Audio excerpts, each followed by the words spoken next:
Getting sick can really mess with your weight mastery. And I don't mean just missing a workout or two.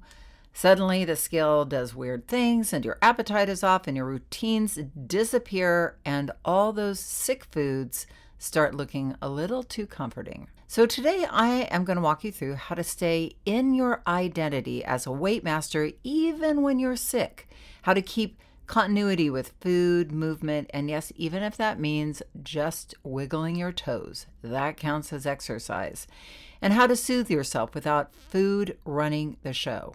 So grab some tea, get comfy, and let's talk thin thinking when you're on the mend.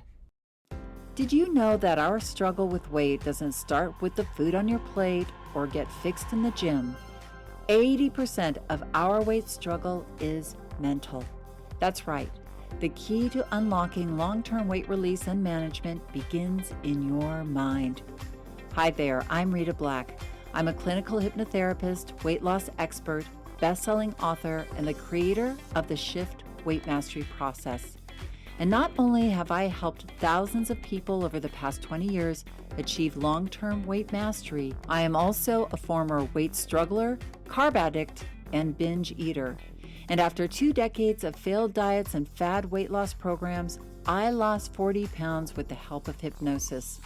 Not only did I release all that weight, I have kept it off for 25 years. Enter the Thin Thinking podcast, where you too will learn how to remove the mental roadblocks that keep you struggling. I'll give you the thin thinking tools, skills, and insights to help you develop the mindset you need, not only to achieve your ideal weight, but to stay there long term and live your best life. Oh, hello, come on in and shut that door behind you. You don't want to get that winter air in here, do you? You'll catch your death of cold. That is such a weird phrase, isn't it? Catch your death of cold. Catch your death of cold. I looked it up, and it came from the 1800s when they believed you could catch a fatal illness from getting wet or cold. It may not do that, but it can kill your weight mastery if you let it. So today's episode is here to be of help. But before we dive in, make sure to hit subscribe and follow so you'll never miss a precious episode. And I have had, by the way, numerous requests from many of you. So how do I stay well? How do I stay consistent with my weight when I'm sick?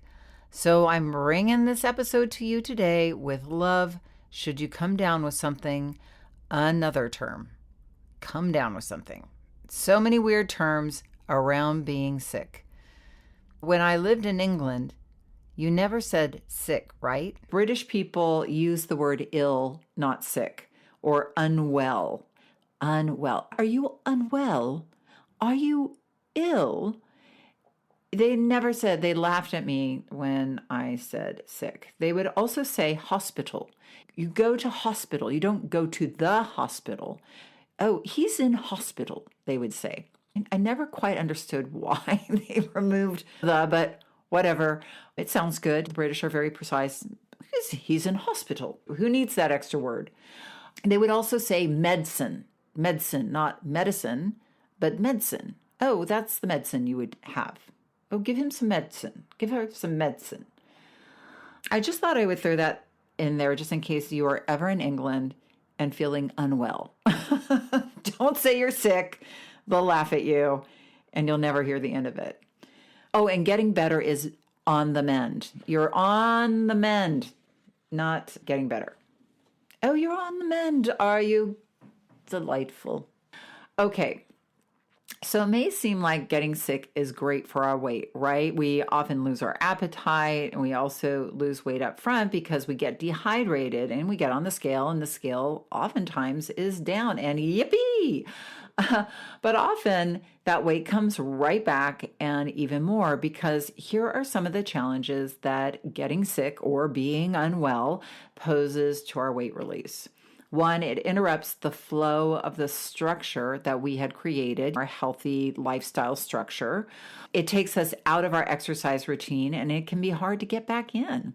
It gives us the false illusion we are releasing weight, and then when we gain some back, we give up, we get upset. Oh my gosh, I've gained the weight back, and we give up. We undereat while we're sick, and then begin eating more carby and refined food on an empty stomach, which spikes our blood sugar, can make us feel hungrier, and then we start thinking about those carbs again.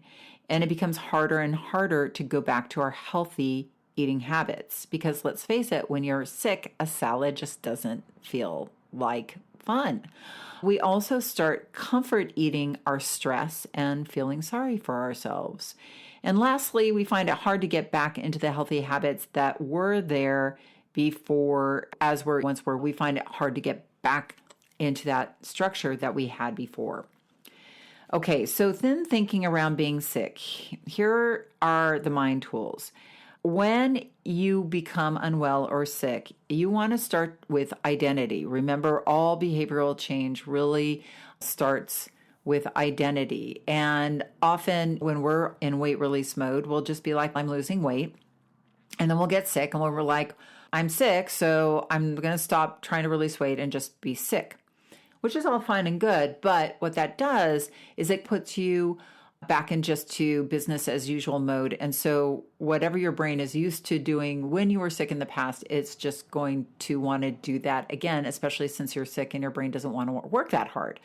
So your subconscious mind is just going to kick into business as usual gear. And so if it's loading up on a bunch of saltines and drinking lots of sugary 7-Up or something, that's probably going to be what you're going to be drawn to. So right now, even before you're unwell or sick, and God forbid, I hope you stay well for the next 100 years. But if you are unwell, I want you to know now that you are a weight master being unwell, rather than somebody who is an apprentice of weight mastery, or a weight master on your mastery journey of weight release, and you even when you're ill. Okay. The diet isn't over, and when you can pick up when you're better, you're always a weight master. What this does is it opens up your mind to see you differently and to problem solve rather than to devolve into victimhood. I'm sick and just falling back into our old patterns. So let's just tackle each of those challenges that I brought up one by one, shall we? So the first challenge I said is it interrupts the flow of the structure that we had created, that healthy eating and exercise structure. Okay, so let's tackle each of the challenges that I brought up, shall we? One by one, I'll just go through them. So the first challenge is being unwell interrupts the flow of the structure we had created. Building upon what I just said about us being a weight master, that it isn't business as usual, but we're now seeing ourselves from a different perspective. We're now coming at this internally. We're taking 100% responsibility for ourselves, which then removes that victim mindset, right? That we're 100% responsible. You're internally driven to the extent that being sick is now plan B, meaning that yes, you aren't going to be probably eating the same that you were when you were well, but that you're going to be mindful about it. You're going to make still healthy choices for your being sick. And what that does is it continues the structure, right? We want to keep a continuum of how we see ourselves so that there isn't a disconnect. Does this make sense? I hope it does. So we want to continue the continuum of being healthy, seeing ourselves in that more powerful 100% responsible place. You're going to now learn, you're going to be a weight learner and learn how to be unwell as a healthy person.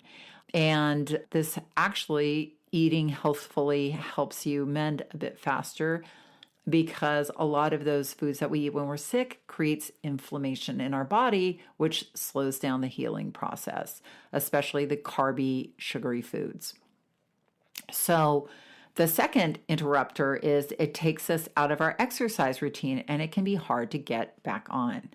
So the mind is a weird thing, as we are establishing, and have been establishing for the last couple of years since the beginning of this Thin Thinking podcast. I can't exercise because I'm sick. That may or may not be true, but here is my thin thinking advice. If you have a mild cold, you can probably continue to do some sort of workout. Yes, if you have a fever, yes, if you are really put into bed and meant to rest, you cannot do your normal exercise routine, of course. But you can tell your brain that you are on your sickness exercise routine and still move your body every day.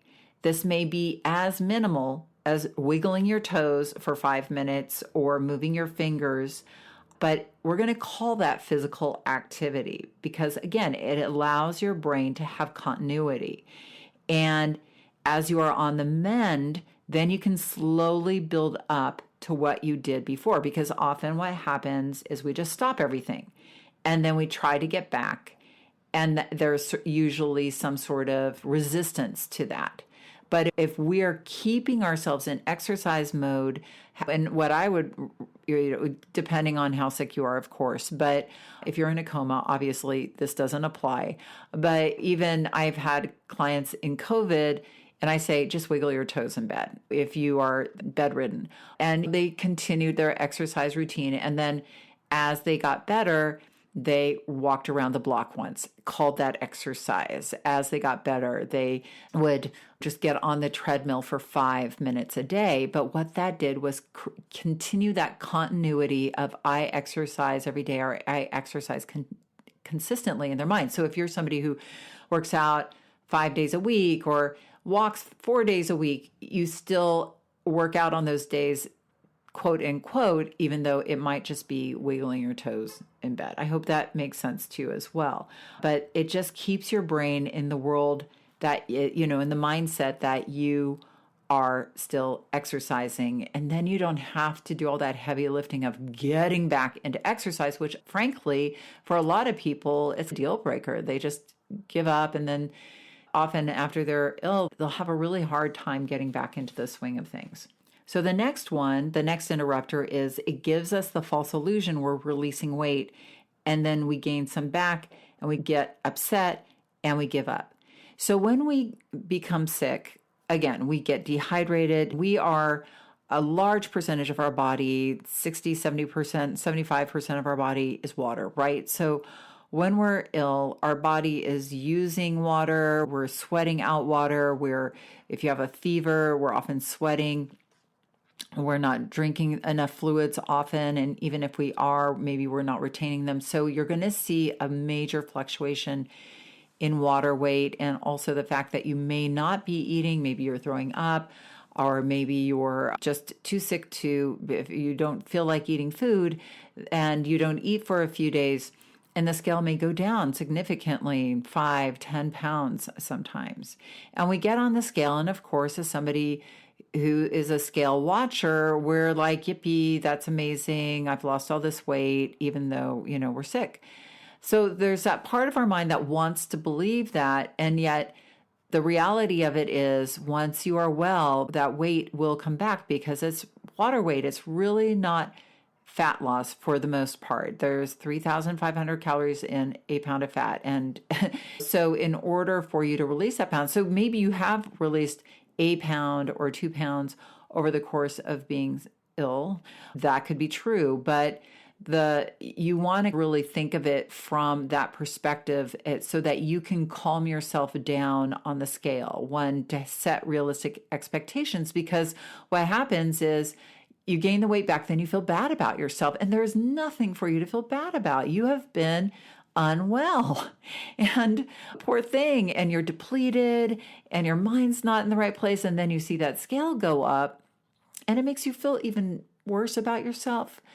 But if you can look at the scale, or just don't get on the scale when you're sick, or get on the scale, just get the number and go, okay, that number is not real. Whatever I weighed before, I'll probably go back to. You need to, again, long-term permanent weight mastery is all about how you communicate with yourself in a realistic fashion. And so really being clear with yourself about, you might be aware that, I probably have under-eaten and I have released maybe 1 or 2 actual physical pounds, but the rest of that is water, you can then when the weight comes back, the water weight comes back, you're not so disappointed. You are clear. Being able to have that conversation with yourself on the scale is very empowering because it stops making you a victim of haphazard, get on the scale, it's down, it's up, and we don't know why. Having a rational conversation with yourself on the scale, if you are weighing yourself while you're ill, maybe just take a break from the scale because whatever those numbers are not going to be wholly accurate, or weigh yourself once or twice a week rather than every day with that expectation that most of that weight probably will come back.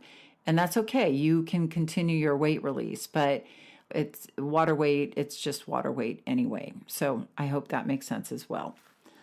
So another challenge is we undereat and then begin eating more carby and refined foods, which then spikes our blood sugar, makes us feel hungrier, and then we start thinking about those carby foods again.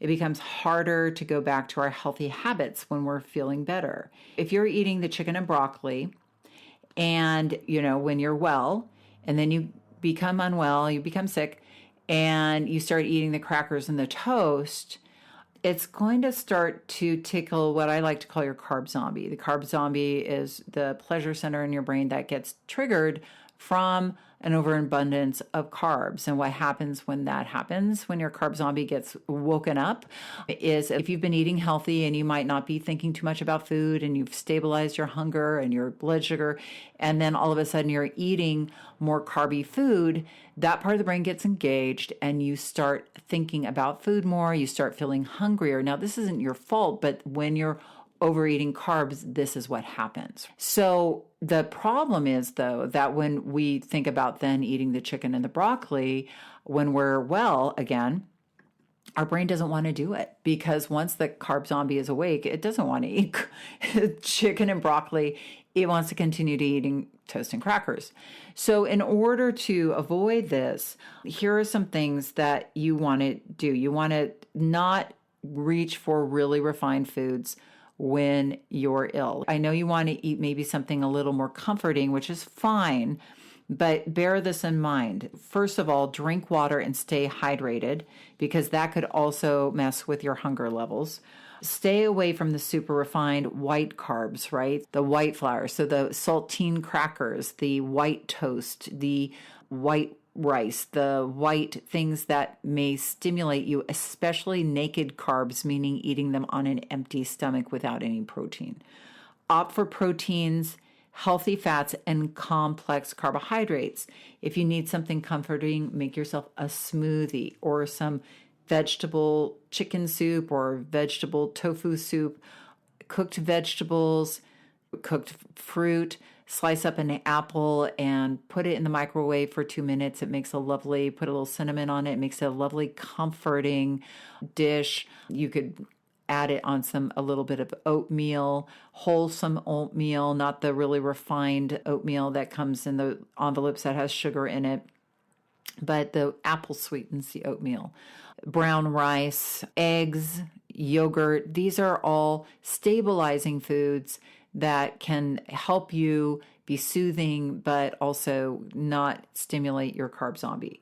Eating smaller portions more often probably is going to be more helpful than eating big meals because your body probably isn't going to be able to digest as well since you're sick.